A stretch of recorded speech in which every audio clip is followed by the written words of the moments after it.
Moi je pourrais faire mieux, ou non, il y a un autre produit qui est pareil, je préfère aller prendre le produit de la personne lambda que je ne connais pas plutôt que le produit de la personne X qui est mon ami ou ma connaissance, parce que je ne veux pas trop qu'il se développe, qu'il ait plus de succès que moi, qu'il soit plus riche que moi.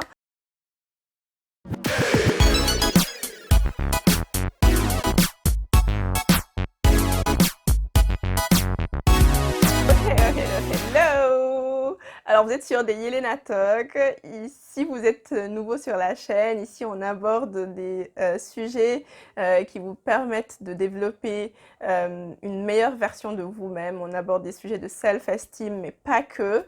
On essaye d'aborder aussi des sujets qui sont un peu touchy, qui sont pas forcément très abordés dans nos communautés et quelquefois tabous.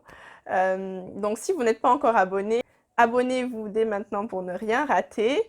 On sort des épisodes toutes les 2 semaines et je vous dis à tout de suite.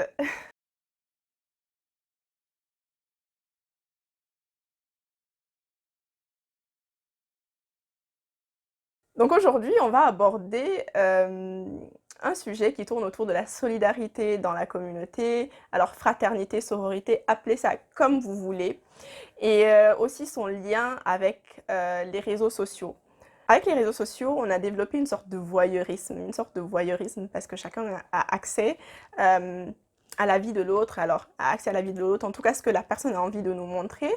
Et quelquefois, ça a tendance à développer chez certains une sorte d'envie, une sorte de jalousie. Lorsqu'il s'agit de business, c'est des symptômes du genre mais pourquoi, mais qu'est-ce qu'il a son produit, il se prend pour qui, moi je pourrais faire mieux, ou non, il y a un autre produit qui est pareil, je préfère aller prendre le produit de la personne lambda que je ne connais pas plutôt que le produit de la personne X qui est mon ami ou ma connaissance, parce que je ne veux pas trop qu'il se développe, qu'il ait plus de succès que moi, qu'il soit plus riche que moi.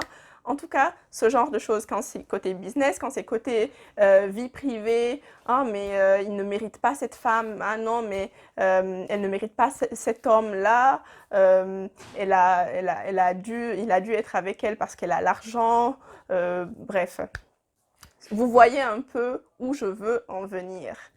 Euh, je pense que ça arrive quand même, on va être franc là, on va être franc.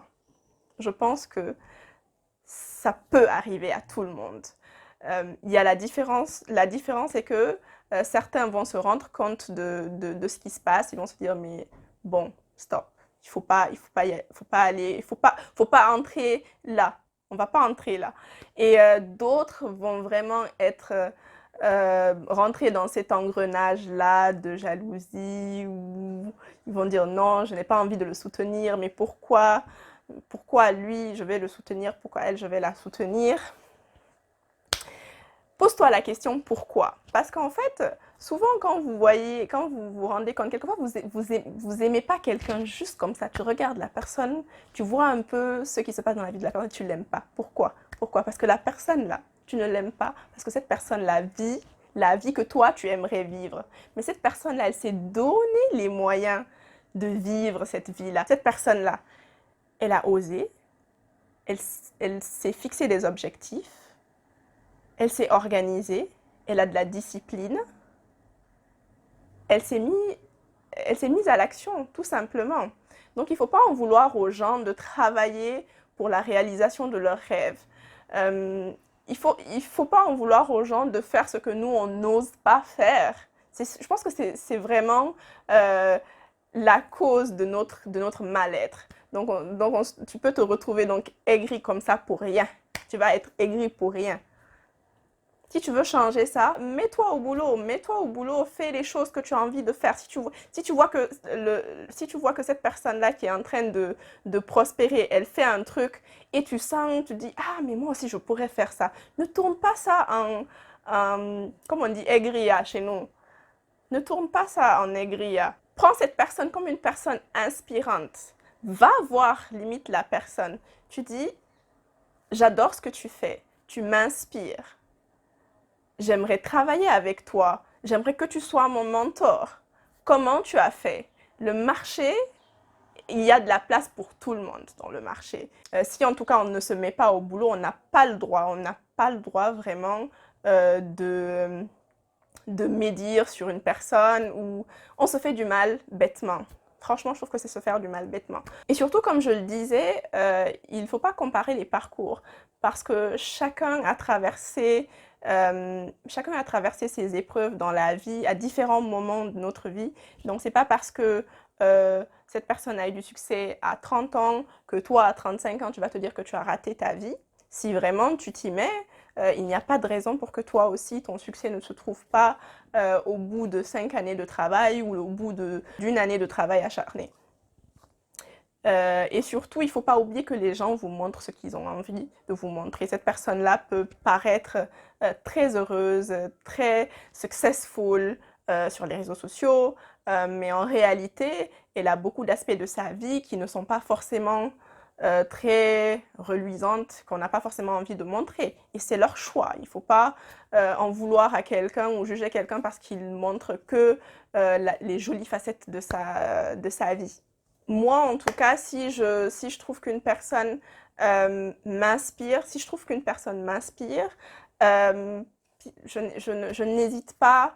Je n'hésite pas à aller vers toi, je n'hésite pas à te dire des mots encourageants pour te dire continue comme ça, I see you.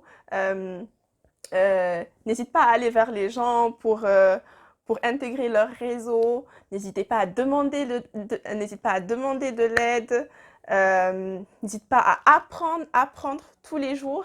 Je pense que l'erreur qu'on fait le plus souvent, c'est que pour les personnes qui ont fait par exemple de longues années d'université, on se dit « Oh, mais à la fin, c'est fini les études, j'ai fini d'apprendre » et on se repose sur nos lauriers. C'est la vida loca, quoi. On pense que c'est fini. Alors que la vie, c'est un perpétuel apprentissage.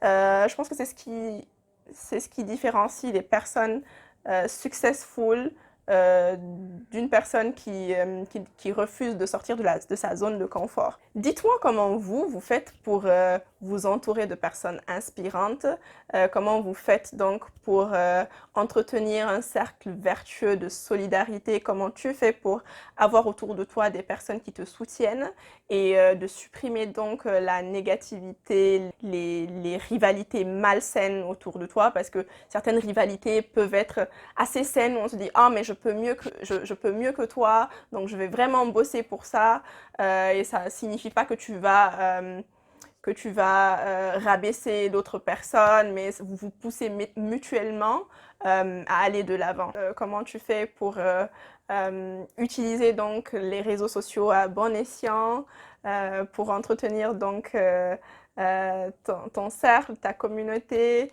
Dites-moi tout en commentaire. Donc abonnez-vous si ce n'est pas déjà le cas. On est présent sur Instagram, sur Facebook et aussi sur YouTube. D'ici le prochain épisode, je vous dis merci pour votre attention, portez-vous bien, n'hésitez pas à être un plus dans la vie de quelqu'un, n'hésitez pas à partager des good vibes, partagez cette vidéo si elle vous a plu et si vous pensez que quelqu'un d'autre a besoin de l'entendre et de la regarder. Et je vous dis à très bientôt.